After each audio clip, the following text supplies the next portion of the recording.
Madam, प्यारे बच्चों, आज जिस टॉपिक पर हम बोलना चाहते हैं यहाँ पर वो है रिहैबिलिटेशन सेंटर्स, यानी कि पुनर्वास आवास केंद्र। तो ये जो रिहैबिलिटेशन सेंटर्स होते हैं ये किसके लिए होते हैं? जब भी हम किसी एडिक्टिव एक्टिविटीज़ में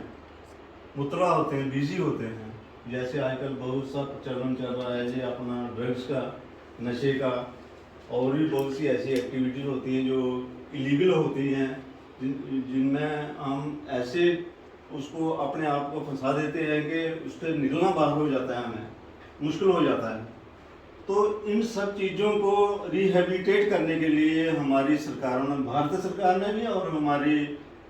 जम्मू कश्मीर यूटी जो है पहले स्टेट थी, इस सरकार ने भी, इस गवर्नमेंट ने भी अलग अलग जगहों पर ये रिहेबिलिटेशन सेंटर्स, मुक्ति केंद्र, पुनर्वास मुक्ति केंद्र ये बनाए हुए हैं। तो ये पुनर्वास मुक्ति केंद्र या नशा मुक्ति केंद्र ये क्यों बनाने की ज़रूरत पड़ी? क्योंकि हमारी जो यंग जनरेशन थी ये नशा में बड़ी अपने आप को मुतला कर दिया था, इससे इतना वो बाहर नहीं निकल सकते थे। तो नशे को, इस आदत को छुटकारा पाने के लिए हमारी सरकार ने क्या किया कि हमारे जम्मू कश्मीर में भी अलग अलग जगहों पर ये जो क्लिनिक्स टाइप जो सेंटर्स हैं ये खोल दिए हैं। तो इन सेंटर्स का मुख्य जो काम क्या होता है कि आदमी को या बच्चे को जो इस एक्टिविटी में गिरा हुआ होता है उसको ऐसी काउंसलिंग दी जाती है, उसको साइकोथेरेपी के जरिए, क्योंकि उसको काउंसलिंग के जरिए उसको अपनी दोबारा ज़िंदगी रिवाइव करने के लिए उसको तैयार किया जाता है। प्लस उसके साथ साथ ही उसको कुछ मेडिकल ट्रीटमेंट भी दिया जाता है ताकि वो अपनी आने वाली ज़िंदगी जो है वो अपनी बड़ी अच्छी तरीके से जिए और दोबारा वो उस एक्टिविटी में बिजी होता है दोबारा उसकी तरफ ना जाए।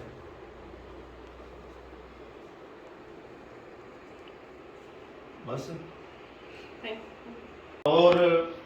साइकोलॉजिकल प्रॉब्लम है तो आप इन जो नशा मुक्ति केंद्र अलग अलग जगहों पर बनाए गए हैं इनसे संपर्क कर सकते हैं, उनको वहाँ पहुँचा सकते हैं और उनकी आने वाली ज़िंदगी है वो सुधार सकते हैं। तो आपके लिए मेरा यही मैसेज है कि आपने भी कभी नशे की तरफ तो देखना ही नहीं है। ये सेंटर्स मेरे ख्याल में सिर्फ नशा मुक्ति केंद्र नहीं है कि नशे से छुटकारा पाने के लिए नहीं है। कोई भी समस्या है, अगर कोई गंभीर समस्या से जूझ रहा है, जैसे बड़ी बड़ी बीमारियां, खतरनाक बीमारियां जैसे कैंसर हो गया या कोई ट्रॉमा में होते हैं जिनके वो हेड इंजरी होती है, कहीं को अपना न्यूरोलॉजिकल प्रॉब्लम्स होती हैं, ऐसे कुछ बीमारियां होती हैं जिससे बच्चा या कोई भी आदमी वो डिप्रेशन में आ जाता है, स्ट्रेस में आ जाता है। तो उस स्ट्रेस से, उस डिप्रेशन से बाहर निकलने के लिए आप इन जो केंद्र हैं, ये जो सेंटर्स हैं इनकी मदद ले सकते हैं, जहाँ पर इनको काउंसलिंग दिलवा सकते हैं जिससे कि उनका जो माइंड है वो ऐसा माइंड सेट हो जाएगा वो दोबारा जो उनके अंदर जो सुसाइडल थॉट्स आते हैं कि कोई आदमी बड़ा कोई एक गंभीर बीमारी से अगर जूझ रहा है तो उसके दिमाग में ऑटोमेटिकली क्या होता है कि सुसाइडल थॉट्स आ जाते हैं कि इस जीने से अच्छा है कि मैं मर जाऊं, क्योंकि वो डिप्रेशन में होता है, उसमें उसके दिमाग में बड़ा स्ट्रेस होता है तो वो इस ज़िंदगी से दुखी हो जाता है। तो उसके लिए भी आप कोशिश कर सकते हो कि इन सेंटर्स में जाएं, वहाँ काउंसलिंग लें, वहाँ मेडिकल जो ट्रीटमेंट है वो लें, अच्छे अच्छे डॉक्टर होते हैं, अच्छे अच्छे जो काउंसलर होते हैं काउंसलिंग देते हैं, उसको दोबारा वो तैयार कर देते हैं, उस आदमी को दोबारा अपनी ज़िंदगी जीने के लिए वो तैयार कर देते हैं।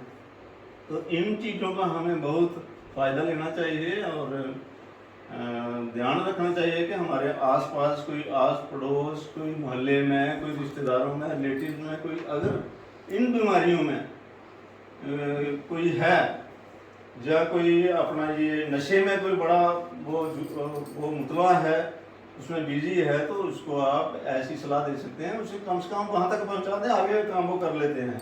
वो ठीक कर देते हैं, वो दोबारा फिर वो नशा नहीं करेगा। ठीक है, थैंक यू।